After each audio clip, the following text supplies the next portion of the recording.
You're tuned in to The Andrew Lawton Show. Welcome back to The Andrew Lawton Show. Let's talk about British Columbia politics for a couple of moments here. Aaron Gunn, who has been on the show in the past, was seeking for just a couple of weeks the leadership of the BC Liberals. Now, this is where I have to put the obligatory disclaimer. The BC Liberals are, for the most part, and not exclusively, the choice party for right-of-center British Columbians. Now, there is a BC Conservative Party, but it doesn't really have much of an operation to speak of. It doesn't have electoral success. The BC Liberals, that is the party for conservative British Columbians generally. And that is a big source of the confusion. And in fact, it was one of the things that Aaron Gunn wanted to rectify. He thought the BC Liberals needed a new name. He thought there was brand confusion there, and he thought the party needed to establish itself on firm footing as a conservative party for British Columbians, as an alternative to the NDP, which is currently in government in BC.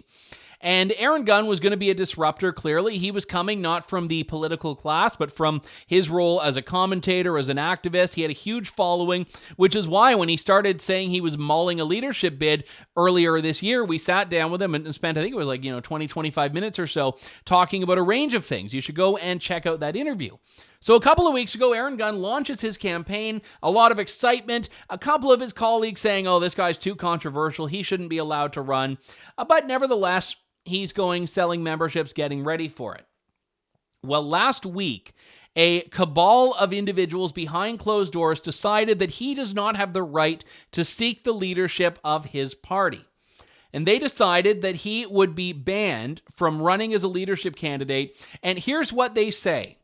To approve Mr. Gunn's candidacy would be inconsistent with the BC Liberal Party's commitment to reconciliation, diversity, and acceptance of all British Columbians. So it would not be sufficiently committed to reconciliation, diversity, or acceptance to have him in there. Now, again, there's no evidence given as to what he said or done that is insufficiently committed to reconciliation, acceptance, and diversity, but that's the cudgel they're using to keep Aaron Gunn out of the race. And whether you like him or not, whether you would have voted for him or not, whether you are in British Columbia or not, surely these things can underscore the point that it should be members in parties who make these decisions, not backroom groups of individuals, like happened in the Conservative Party of Canada leadership race with Jim Karahalios, to give a recent example, like happens in nomination meetings that we take aim at all the time. And I say, I was a beneficiary once of an appointment that took place behind closed doors. When I ran in Ontario in 2018 for the Ontario PCs, I was seeking the nomination. There were actually two other candidates that were seeking the nomination. One of them had been doing it for quite a while.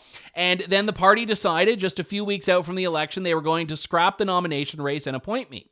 Now, this was something, so people may say, well, who are you to talk about appointments? That's the reason. It's unfair to people who are in the race. Even if they're the appointed ones, it's unfair because it is the members who are supposed to be the ones to make these decisions. It's the members in parties who get to decide their leadership.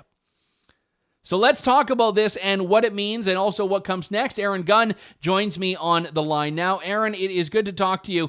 Thank you for having me, Andrew. Aaron, it's good to talk to you. Tell me first off, since you've been disqualified, how's the response been from people, either your supporters or just in general? I've been completely overwhelmed by the response. You have hundreds of people tearing up their memberships, calling in to get refunded. You have up to and including former MLAs of the party who have done that, and people saying this is kind of the last straw. There's a lot of people that were already frustrated with the BC Liberals after the last election. I think there were a lot who were ready to walk away from the party and saw this leadership race as an opportunity to give it one more chance. And now they're just throwing their hands up in the air and walking away. And it's hard to obviously blame them when you have this kind of a situation where they use fabricated reasons and narratives and basically go along with exactly what the NDP was saying to try to allow their preferred candidate to win the race. Yeah, let's talk about those fabricated reasons. The release that the BC Liberals put out on the weekend when they disqualified you was that they felt your candidacy would, quote, be inconsistent with the BC Liberal Party's commitment to reconciliation, diversity, and acceptance of all British Columbians. So, setting aside for a moment that it's the members that get to decide whether your views are consistent or inconsistent with those of the party, what was the evidence that they were holding up that you were not sufficiently committed to reconciliation, diversity, and acceptance? Well, first of all, let me say that this 7-person unelected board that made this decision, none of the people on it were Indigenous. And in fact, the main Indigenous representative of the party is one of the candidates who's actually running in the race, Ellis Ross. And he publicly stated, both before and after this decision, that I should be allowed to run and that none of these kind of accusations were true or based in reality. They showed me, I can actually tell you what the 4 tweets they highlighted going through my years and thousands of posts on social media. One was a complete nothing burger, and the other 3 were all derivative of each other, where I basically pushed back against the notion that Canada was a genocidal state that had committed genocide in an attempt to exterminate Indigenous people. That's literally the only thing. You think that there'd be some, super nefarious or politically incorrect thing that I had said, but it literally was just saying Canada did not commit genocide. We did not do something on par with the Holocaust or what happened in Rwanda, and that we shouldn't be throwing that word around willy-nilly and slandering our own country. So that's what it was all about. That's the excuse they decided to go with. But look, I think it's clear they made up their mind before I entered the race that they were going to reject my candidacy. I think as we signed up hundreds and thousands of new people, they became very determined and panicked to stop the candidacy, and this is the rationale they thought would be most politically palatable to the mainstream media. So you've been active on social media, you've done a lot of commentary, you've engaged in vigorous debate, you've made videos, documentaries, and all that they found that they felt was disqualifying for you to be the leader of the BC Liberals or a contender for the leader was believing that Canada is not a genocidal nation. That's your controversial, that's their silver bullet to end your political campaign. Yeah, that's exactly. I've been referring to different people as it's the worst attempted kind of character assassination that I've ever seen in Canadian politics. I mean, this is not the fact that despite Canada's many mistakes in its past, as every country, and the fact that we lived in a much different world back in the 19th century, the accusation that we actually committed genocide, that we attempted to exterminate, in essence, Indigenous people, is not a view that is widely held by Canadians, certainly not by party members or conservatives, and nor by most historians. So it's bizarre. It shows how desperate they were, I think, and I think they're disappointed that they couldn't find some kind of smoking gun. But this just shows that they're shameless. They don't care that they didn't find anything. They'd manufacture a reason. I know that the danger here is that you may or may not have won. No one knows. You would have worked hard, of course, and put together a good campaign, but you've been denied the opportunity to see if you could even win. And I have to ask what you think, and you may not know one way or another, but what you think was the motivating factor. Do you think it was that these people in that room thought that you might actually win and they didn't want that? Or do you think they were inherently resistant to what you were trying to do, and they don't want to reconcile with the fact that perhaps the BC Liberal Party's future is in appealing more to being a traditional conservative party? So I think there were 2 things, Andrew. I think the first is that they knew that we were going to win. They saw the memberships rolling in. We had basically been on the campaign trail for 2 weeks. We were outselling any of the other campaigns. So I think it may have been a different decision if they thought, we'll let this guy into the race and he's not going to win anyways. So there's no need in stirring up all this controversy and dealing with the blowback.